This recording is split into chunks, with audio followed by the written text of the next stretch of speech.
Manger à satiété est une bonne chose. Boire à sa soif aussi, dans la mesure où les moyens financiers nous le permettent. Seulement, on le sait tous, tout excès est nuisible.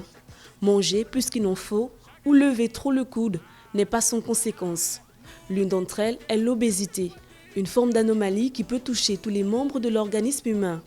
Parmi les enfants de l'obésité, il y a le gros ventre observé chez les hommes et les femmes. Il y a 3 types d'obésité. Il y a l'obésité qu'on appelle androïde, qui concerne les hommes. Et ça, l'accumulation de graisse est beaucoup plus au niveau de l'abdomen et la partie supérieure. Et chez d'autres, chez les femmes, on appelle l'obésité gynoïde, c'est la partie du bas. Mais chez d'autres, on trouve ce qu'on appelle l'obésité diffuse, c'est du haut en bas. Donc ça dépend de chaque personne. Si pour certains, le gros ventre est synonyme de richesse et pour d'autres, de l'embonpoint, le constat est que quotidiennement à Libreville, l'on assiste à un défilé de bédaines.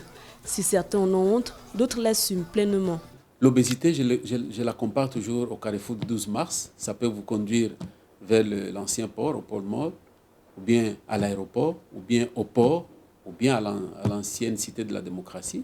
C'est-à-dire que l'obésité peut vous conduire aux maladies cardiovasculaires, aux maladies du cœur et des artères. Ça peut vous conduire au diabète. C'est aussi la cause de l'hypertension artérielle.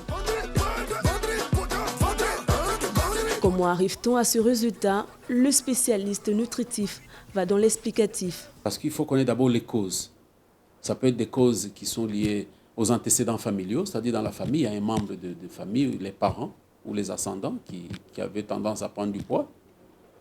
On peut voir quel type d'alimentation la personne consomme et à quelle fréquence.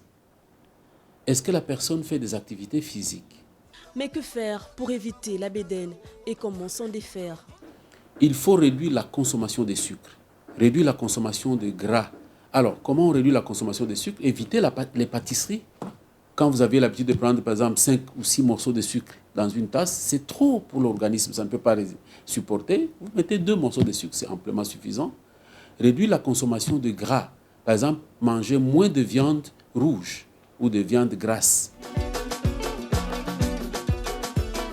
Si l'on peut excuser le gros ventre d'une femme qui a déjà mis au monde un ou plusieurs enfants, il est difficile de justifier le gros ventre d'un homme, surtout ceux qui sont grossièrement visibles.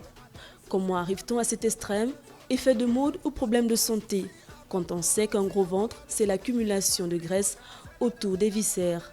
Une masse de graisse qui cause plusieurs maladies, dont le diabète.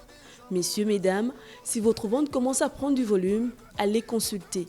Un ventre arrondi est une alerte, car vous êtes en obésité dans sa phase 2. Seule une revue de votre alimentation, une pratique régulière du sport peuvent être la voie de sortie.